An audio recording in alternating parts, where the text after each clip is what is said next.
Welcome to the Sovereign Goddess podcast, authentic soul sessions with modern medicine women and goddesspreneurs alike to empower and support the sovereign goddess as she builds her queendom with grace.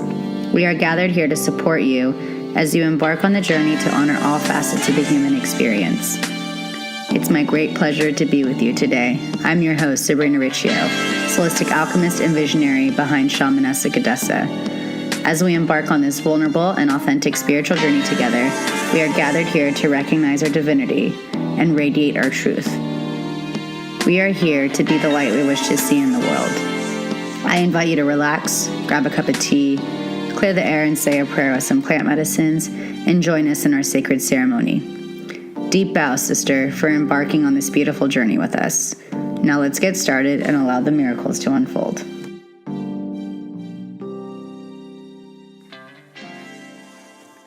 Hello, everyone. What up, what up? Welcome to this episode of the Sovereign Goddess podcast.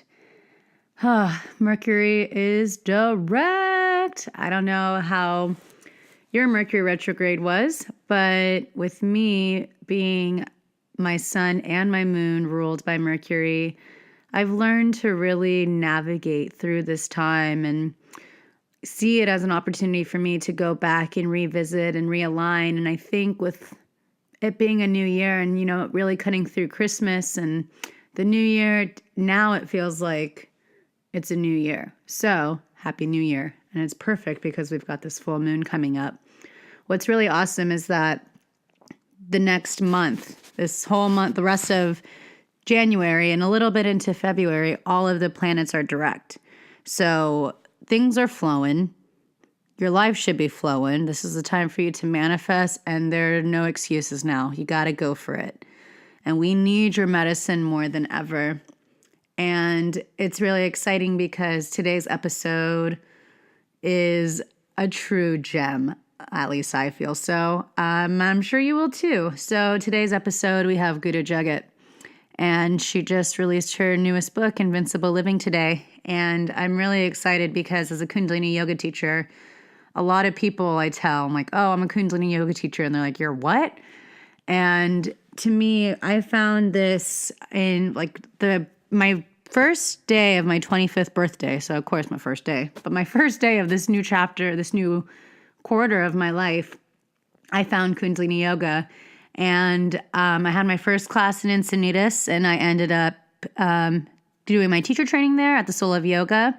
And then I'm also a teacher there, and I'm helping with some of the teacher programs a lot this year, and I'm really excited about it. But I first met Guru Jagat about 18 months ago when she came and she taught a class at the Soul, and we all went to dinner together with my teachers and herself and her team. And it was really awesome because we got to talk, and, I shared with her how I'm really passionate at bringing these teachings that Yogi Bhajan brought to the masses and to people like you, because I'm part of this mystical, far out kind of, I don't even want to call us a label, but we're just very in touch with what is really important in life. And we're very in a line with, what's going on with lunar cycles and planetary and alignment and crystals, all the, what you would call the new age kind of revolution. And there's a new wave of spiritual teachers coming through. And what's really great is that Guru Jagat's allowing Kundalini Yoga to be really easily accessible to the masses. And she's probably the youngest, if not the youngest. No, she is the youngest. She's the youngest teacher to have studied with Yogi Bhajan. And if you don't know what Kundalini Yoga is, we like to call Kundalini Yoga the yoga of awareness. And what it does, it aims to cultivate the creative and the spiritual potential each of us are capable of tapping into. And we do that by speaking and living our truth. And we live our life based on the values of compassion and love and consciousness as Kundalini yogis. And so essentially we're able to fix and rewire our subconscious thought patterns. And in doing so, we're able to heal the world we see, because everything we see in the outside world depends on our mental mindset and what we're thinking. And so she did this talk at Wanderlust. So we're going to talk about it a little here. She did this talk at Wanderlust last year, and she was talking about sovereignty. And her talk really gave me that aha and that push and that light about sovereignty and how it's up to us to decide the life we experience based off of our belief system and choosing whether or not it's serving us or if it's not. If it's not serving us, we can see it as an opportunity for us to heal and choose a higher vibrational thought. And if it is serving us, give it all your juju. So essentially, our Kundalini Yoga is stored at, our Kundalini energy is stored at the root chakra at the base of our spine. And it's up to us to really awaken that energy up the spinal cord through all the chakras. And if we're having this energy flowing through us, then we're able to connect to and tap into all of the wisdom of the cosmic energy and the wisdom of the ancestors and the golden chain of teachers that come before us. Essentially, we get to tap into our inner truth. So it's really important for us to deepen our connection to our spiritual journey and to connect to that divine source itself as we work through on this mission that we really have to really expand our consciousness through our Kundalini Awakening. And there's definitely been people who've had Kundalini Awakenings, and I want to talk about this more in an episode coming up because it's a really juicy one. But when you have your Kundalini Awakening, it can be really tough and it can be really challenging. I know I had a really rough Kundalini Awakening, and I know a lot of my friends did too, but it's what I'm really passionate about, helping teach and getting the word and the message out there, because you're tapping into that infinite potential and you're recognizing that you are that infinite potential. And this Kundalini Yoga will help us really navigate through time and space. And her newest book, Invincible Living, is giving us a lot of tools through yoga and through breath and other tools to help us really live a radiant life. And she's literally the powerhouse behind the Rama Empire. She's got like a nonprofit now. She's got yoga all over the world, based like Kundalini Yoga teachings shared all over the world because of her Rama TV. She also has a few other Rama studios. She's got one in Colorado and she's got one in Spain. She's doing workshops all over. She has her studio in Venice, which is like the main house. She's got Rama Records. This woman is amazing, and she's able to be a really strong goddesspreneur because she has a really strong spiritual practice, and she understands what's coming up and how to really navigate through it and allow whatever is rising to come up and to really cut through the blocks that are stopping us from living our fullest potential. And I'm really excited to see how you all react to this book. And if you've never experienced Kundalini Yoga, I would love to hear your stories if this conversation really sparks something within you to dive in deeper and to really explore, because Kundalini Yoga saved my life, and becoming a teacher of it and, able to really present it at festivals. It's my favorite thing to do, is to teach at festivals. And I've taught at Burning Man, and I've taught at Bhakti and Symbiosis and Desert Hearts and a few others of, these teachings of Kundalini Yoga. And I go way back with it. It goes kind of from my ancestors, because my aunt was one of Yogi Bhajan's first donors when he first came here in the 1960s, the late 60s. And he really knew that we needed this technology because he knew that we'd be a really overstimulated generation. And he came to help the hippies out. And he came to help them get high off their own breath. And he came to really honor the woman, because he knows that the woman is everything. She brings man into life, and she's the creator. And to be a woman, like, we don't choose to be woman. And it's a tough thing. We birth and we feel, but it's a beautiful opportunity as well.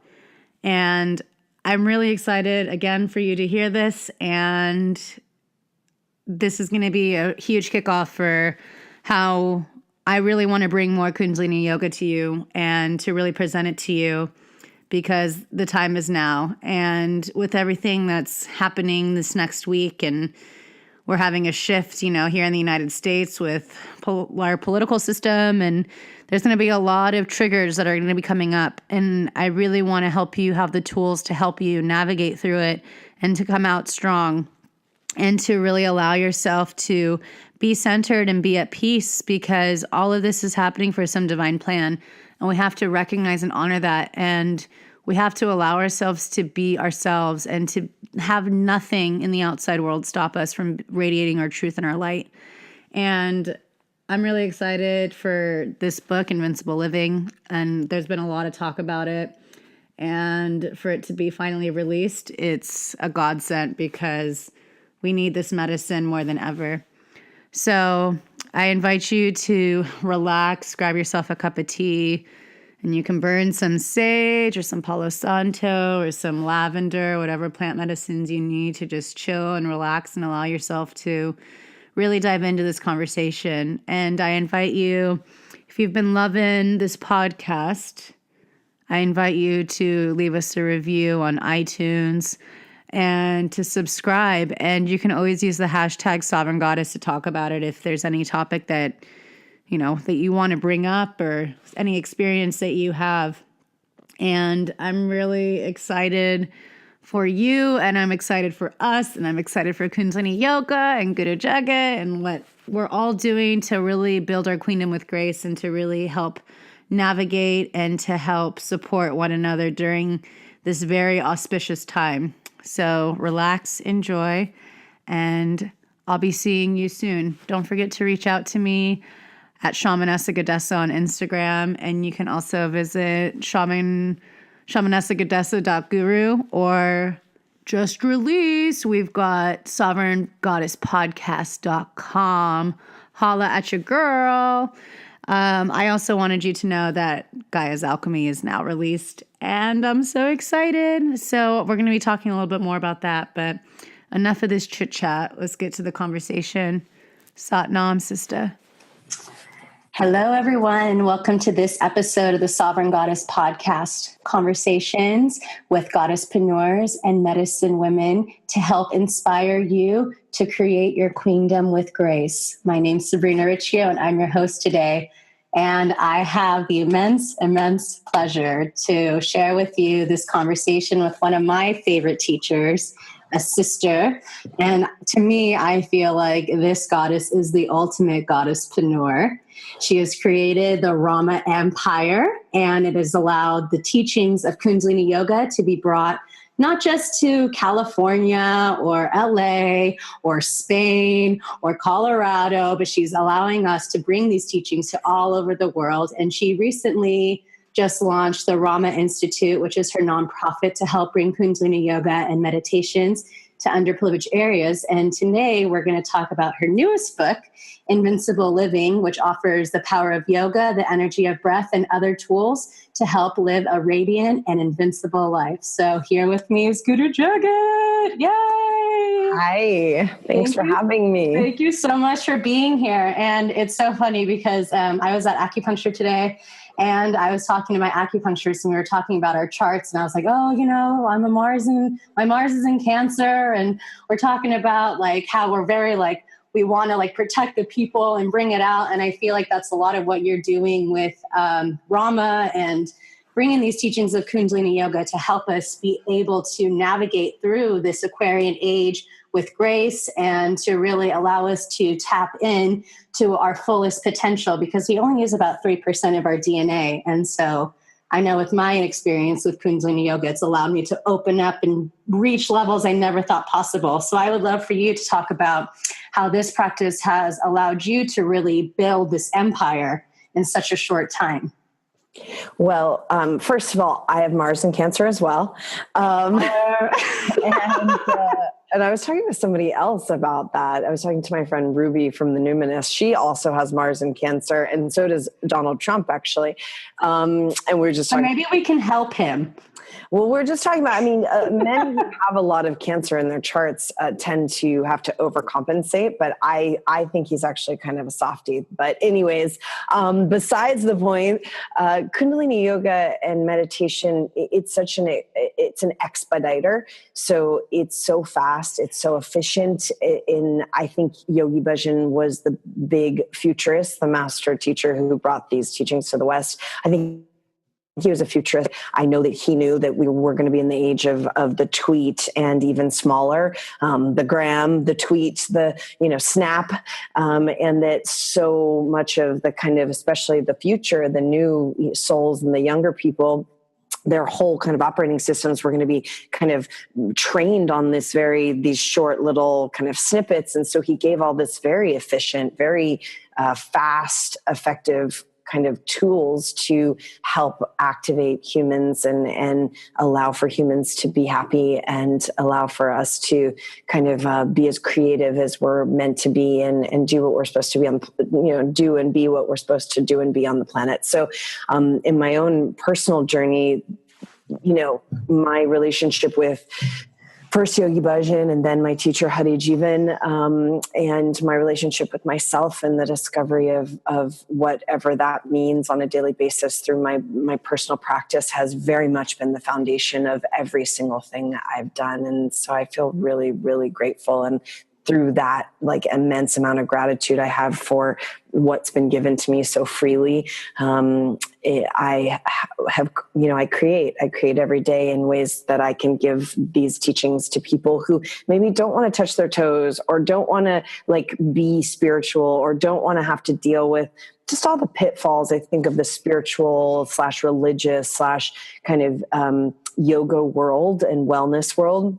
There's so much there's so much that is off-putting for the masses to those types of scenes. I think the wellness scene is becoming quite off-putting as well. To people, they want to look good, they want to feel good, but they don't want to feel do the work. Well, and they don't want to feel like they have to wear spandex or be 25 or whatever. They just want to they want to feel better, but they, definitely don't want to do much work for sure. Yeah. We're lazy, but, so this is where Kundalini Yoga, I've just seen it and the prophecy was 2012 on was kind of these teachings were going to break into the mass consumption. And so I'm just doing my part every way I can. So we created the institutes, which are the brick and mortar, and then the virtual kind of experience, which is Rama TV and all the other media outlets, Rama Radio and Rama Press now. And then we just launched Rama Foundation, which is the nonprofit where we can really do some work with underserved places, neighborhoods, and demographics to bring all wellness, healthy food and healthy relationships and healthy families and meditation and yoga and all of that to underserved populations. And I'm very excited about that. I'm super excited too. When I first heard about it, I was like, this is what we need, because I've seen how Kundalini Yoga has impacted my life. Right now, for instance, I'm doing this Kriya for the 10 bodies, awakening the 10 bodies. So I'm finding myself more energized, more connected. I'm finding myself clear. I'm finding myself breaking through blocks and tapping into this energy that I didn't even think, I had. And I think a lot of what Yogi Bhajan knew is that we were going to be an overstimulated generation. And I know with Kundalini Yoga with me, it's really helps me with my nervous system. And I know that's a huge part of what it does. And it's really awesome because there's teachers like you and, there's other great Kundalini teachers, we got Krishna Kaur and Sukhdev and Tej, the list goes on and on and on of all these powerful women. And I know Yogi Bhajan he loved the women, and he really knew that the women were going to be the ones that were going to help navigate us and help support us and be those nurturers. So I feel that's why we're seeing, especially because a lot of the teachings of Kundalini Yoga, they come from all the gurus that are all male, Guru Nanak, Guru Ramdas. And so that was part of that Piscean age of support and those kinds of teachings coming through. And so now we're in this more Aquarian age where it's more feminine, more soft, more nurturing. And that's why I feel there's this rise of strong women that are really paving the road of Kundalini Yoga. So how do you feel the Kundalini, the energy from the Aquarian age is really here to support the rise of feminine leadership? Well, Yogi Bhajan said that the future depends on the base vibration of the woman, because we bear the future, whether we decide to be mothers or not. All women are mothering something because it's our nature. And if we do carry a child in our bodies, very much we're determining the baseline frequency of the child. And this is why we're really into the conscious conception and the way Yogi Bhajan says you got to start lifetimes before you decide to have a child to actually prepare yourself. And he was very pro-abortion because he said if a woman's not ready to have a baby, then spiritually, physically, financially, then it's very detrimental to the future. So he was very pro-abortion in a time where, it was really like, I was just listening to a radio show he did in '88, and he was talking, he was really pro-abortion. And, so he was such a radical and such a feminist. And so in so many ways, I think we don't even maybe realize it now, although it's 2016 and there is so much still happening against women's health and women's bodies and women's rights.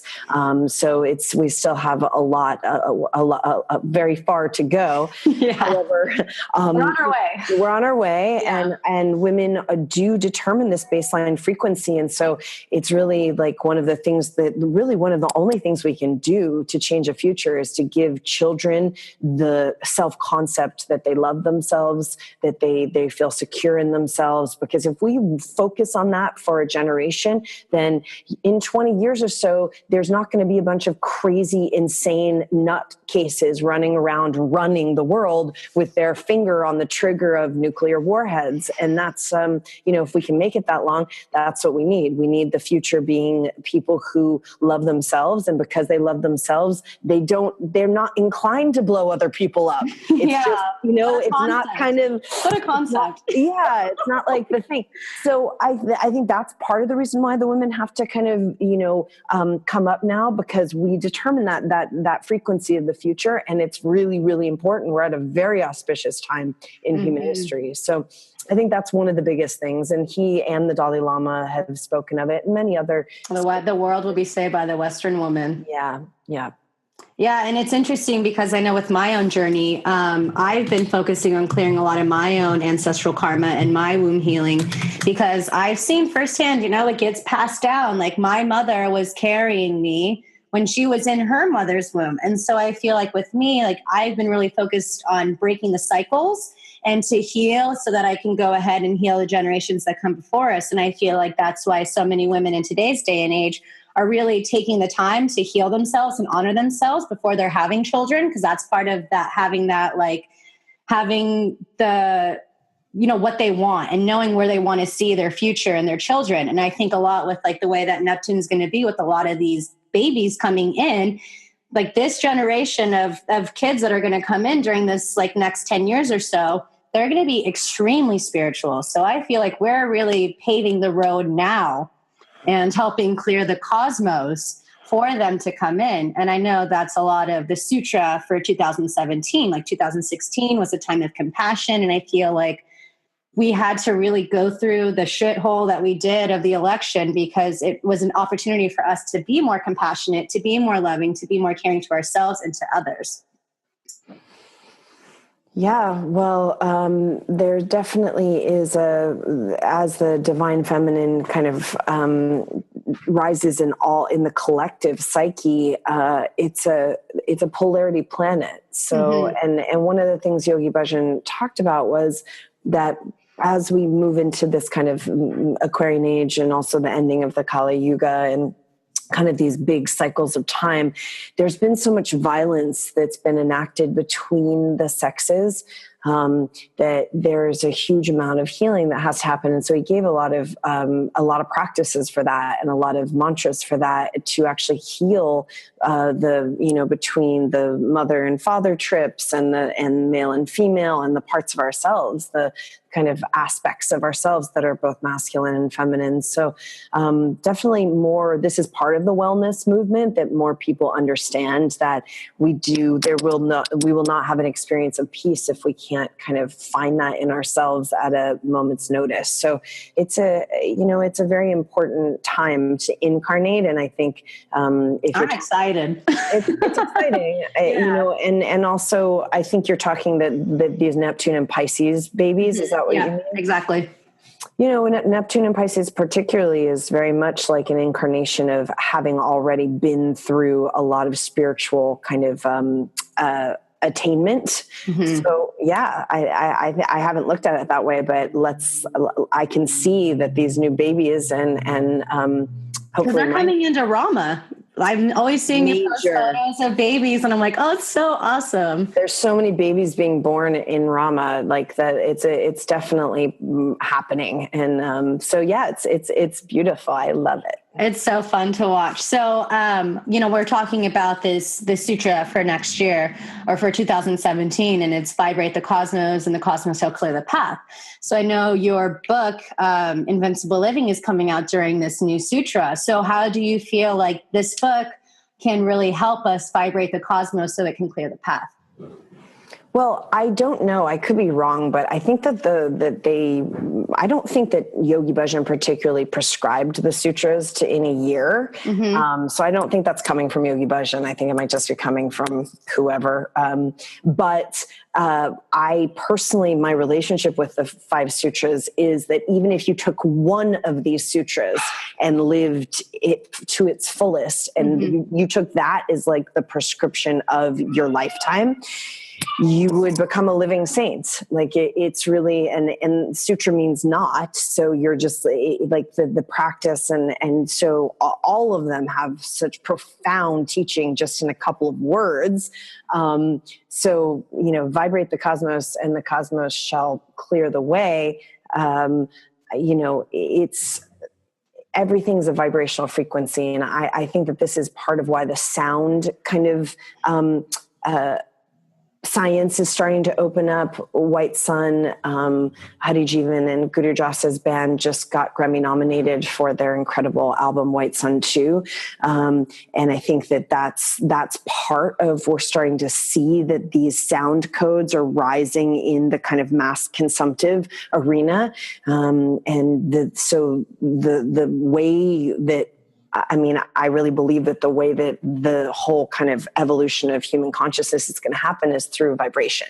So this one is, I believe the sutra is very connected to kind of the prescription of what's going to happen vibrationally, collectively on the planet for this kind of ascension of human consciousness to happen. And then on a personal level, how many times have you focused on the thing that's the block? And this is why we're kind of post-therapeutic, because, you focus on the block, you talk about the block, you talk about the problem, you focus on it some more, you talk to your friends about it, you talk to your therapist about it, you talk to your boyfriend about it, you talk to your friends about it, it's this, and so you're just vibrating the block, you're vibrating the block, you're focusing more on what you don't want than what you do. Yeah. And so then this is the thing with these sound codes. Instead of doing that, we go Sat Nam, Sa, Ta, Na, Ma, whatever, you take one of these sounds and you put it through your system. It can be one of the English ones, Victory, whatever. And you start to focus on the vibration of some higher kind of vibrational frequency. And then you start to have that experience rather than the experience of the block. So it's definitely practical magic. And science is starting to prove that, this is what everything's a vibration. Dr. Emoto's work has been out for 20 years, so this isn't new. And the yogis knew it and the sages knew it. And so it's definitely one of the fundamentals to being a successful person in this age. And certainly my path has been very much, I just don't focus on, I'm relentless. I'm stubborn about it. I'm relentlessly stubborn about, I don't doubt that I know that this is same thing with this book. It's against all odds and the thing. And now, we have it's a beautiful book and I'm very proud of it. And it's presenting so much of this to, kind of the mass arena that wouldn't necessarily have come across it before. without watering it down. And so it definitely, that's the prayer around the book, that it's vibrating and the path is being cleared and all sorts of beautiful things are happening and we get to have these discussions. Yeah. Well, I think it's super awesome because you're talking about sound, and we know that like sound is a higher vibration. If we look at our multidimensional, it's a higher dimension. And so like, I know I'm launching my new product, and it's called Gaia's Alchemy, and they're all water-based products, and each one is infused with mantra and different. I don't use oils; it's all water, and they're all using that same kind of intention as Dr. Emoto, of like putting the prayers in, allowing that to. If you're having anxiety, you can spray the grounded one, which is like the mantra Om Namo Gurudev Namo, to really tap in, and you can. There's different things, and I think what this time has really allowed us to be aware of is that we need to live more intentionally. And it's like, we can't just be going through, like, there has to be, I learned a lot from Matt Kahn, where he was talking about like, everything needs to be like intentionally based.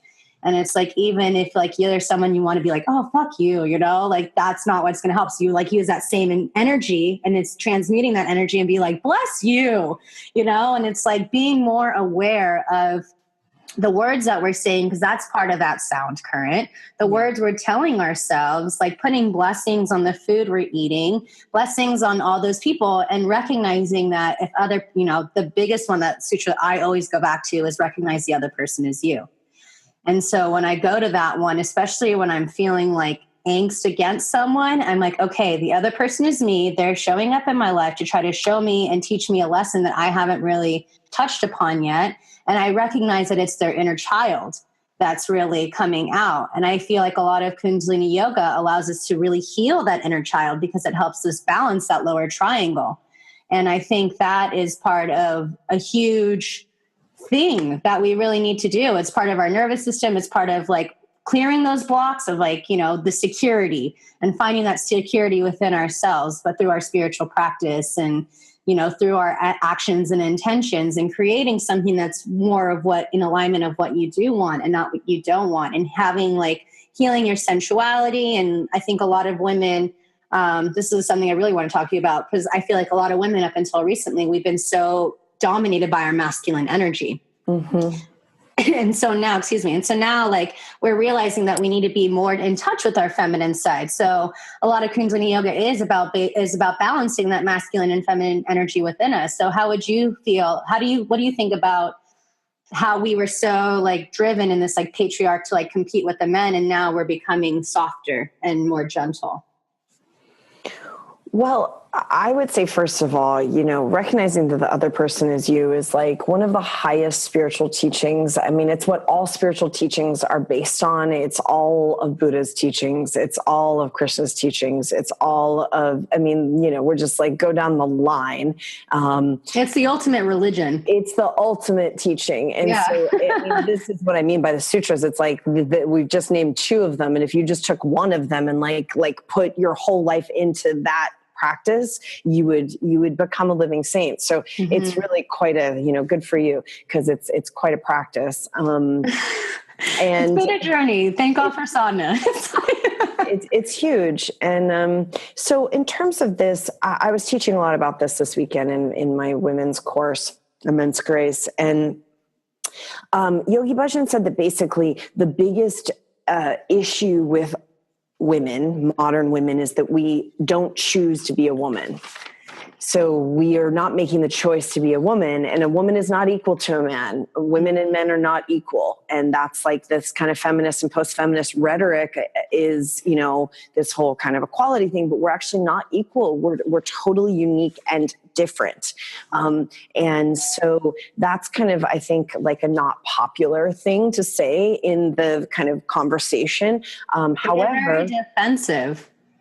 Well, yeah, I mean, and it's understandable, like what women are having to go through, and the violence and the, you know, just like the continual, I just shaming and and just the weirdest stuff. Like I just heard about like, you know, some girls getting hit on at Rama in a certain way that just like, I'm like, really? Even at the, it's just like men, like we're really working this shit out, and it's all up. And that, the Trump has been a wonderful already teacher.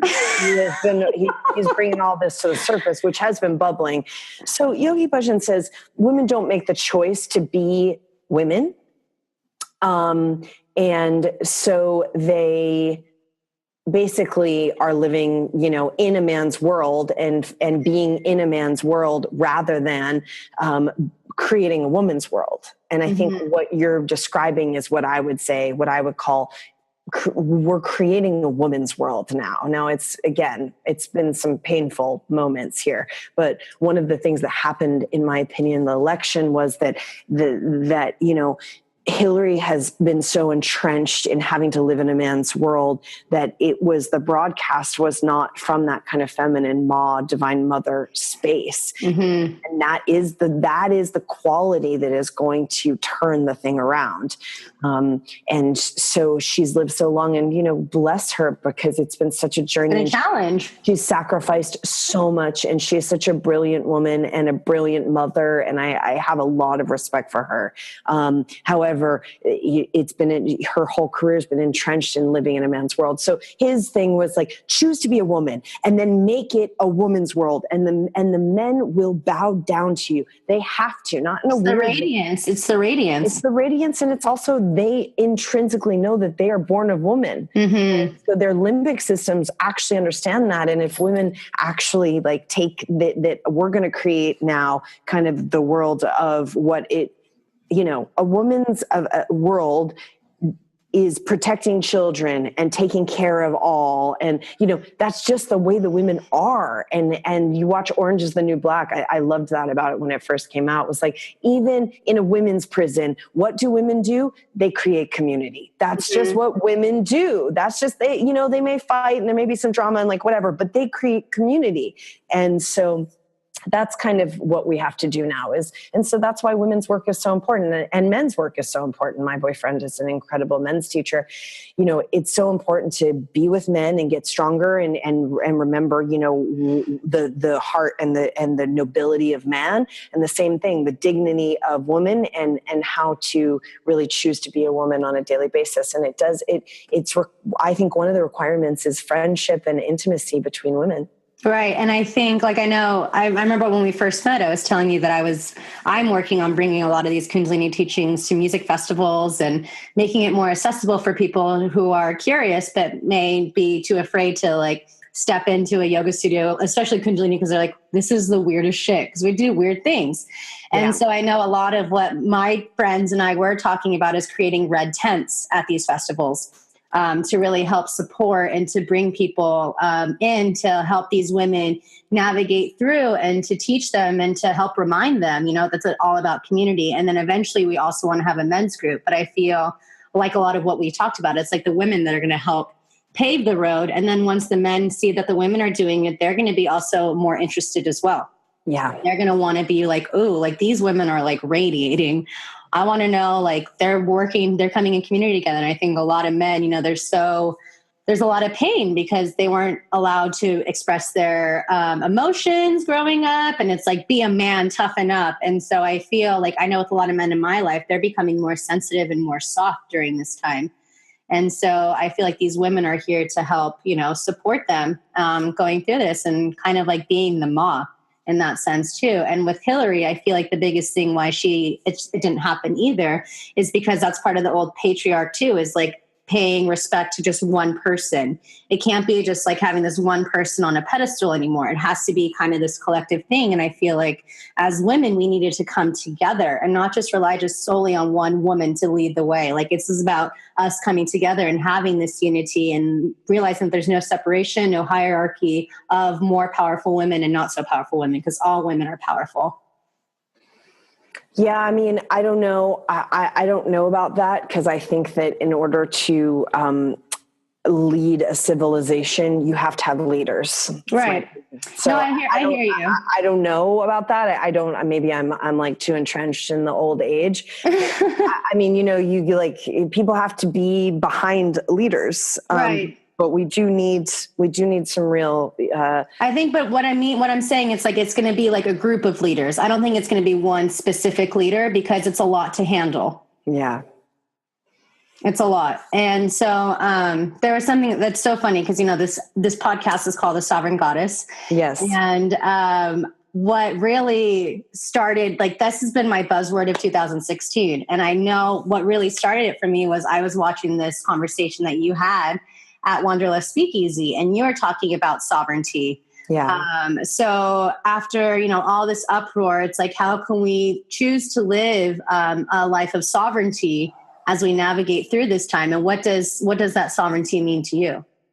Well, sovereignty is about having the power to, in a moment, change your frequency, change your thought pattern, change your habit pattern, change your behavior, and change the way that you're thinking. And there's a lot of money being spent to bend your thought or, opinion or perspective in certain directions through the media and through social media and through just the whole kind of broadcast stations of different music, the music industry and all this kind of stuff. And so a lot of money is being spent to kind of put in consumption, all sorts of, dark fear and this kind of thing. So it's really more than ever a time where we have to train our minds to stay on the frequency that we choose to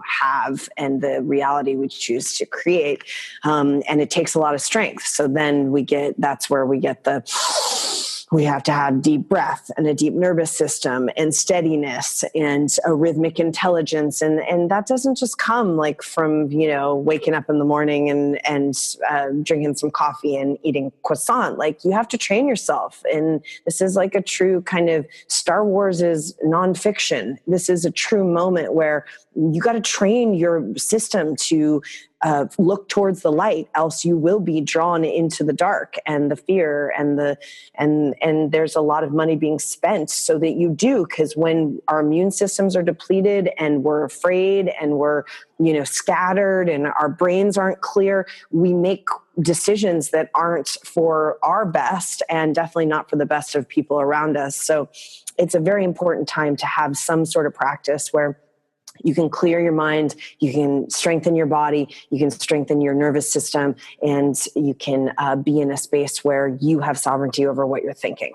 Beautiful. And I think a lot of that comes from starting your day off with a morning practice too, to really help. It helps. Helps. Yeah. Taking a cold shower, doing a little meditation, doing a little conscious exercise, a prayer. I mean, there's a lot of ways you can cut it. I don't think, of course I have a certain, I get regimen, ungodly hours and do weird stuff, but I don't think that's for everyone. But just something to be like, this is what I want to experience today. Yes, people are in fear. Yes, people are suffering. Yes, it's an interesting time out there. But, I want to have an experience of my own creativity or my own, love, in relationship. It's like, this is something I say all the time.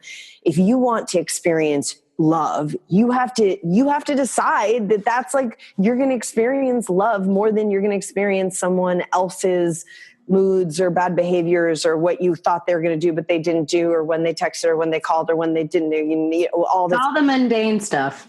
So, but again, that takes discipline. That is like, if it was easy, then we wouldn't have a 75% divorce rate. We're working on that. So as we become more conscious, we're working on that. Yeah. So my last question I wanted to ask you is, what would you say is your spirit animal?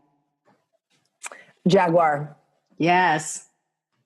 What about it is just like, is so like, oh, that's me.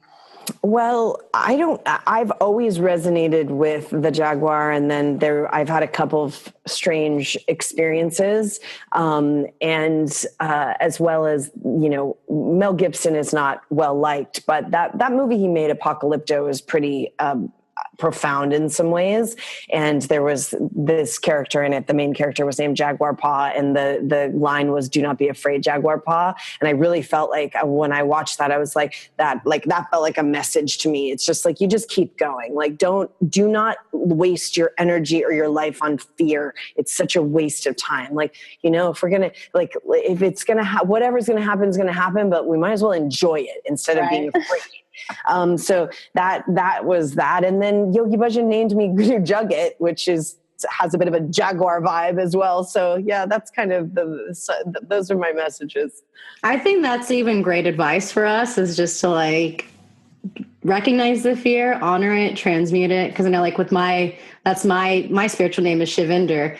And so it's to help transmute negativity and create a new world by embracing God's light. So that's why we're here now. So I wanted to thank you. Good work. You're doing a good job. I know. I saw Good Amir, and he's like, "We've been waiting for you." And I was at White Tantric. I was like, I'm here. So I wanted you to share where we can find you and what all the goodness. I mean, you've got like a list of things now. You're birthing something all the time. I can't keep up. You're my muse, woman. Well, of course, you can find the book on Amazon. It's called Invincible Living, or on my website, Guru Jagat, GURUJAGAT.com. And then if you want to practice with me, feel free to jump on rama-tv.com. There's lots of free stuff, and we do free live streams all the time. And we just really try to serve the community that way. And we're in 180 countries and growing every day. So it's very exciting. Congratulations. Thank you so much. Thank you That's so amazing. much. It's been a lot of work, and I know, like, it's not an easy feat. It's not, but you know what? Again, do not be afraid, Jaguar Paw. Let's just go. Let's rock, Shivinder. Yes, I love it. So thank you so much for being here. And thank you.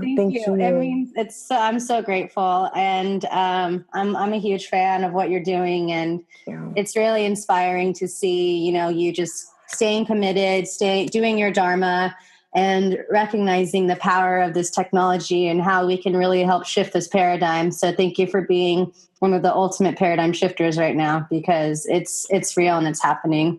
Thank you. And thank you for your work and your light and just everything you're doing. So I love you, sister. I love you. Sat Nam. Sat Nam. Take care. You too. Bye-bye.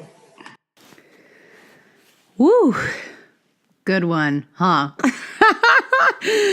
Oh, God, I can talk to that woman all day. It was such a pleasure to have her, and I really hope that conversation really helped you have a better sense of Kundalini Yoga and what we're here to do and what we're here to help and how we're here to serve.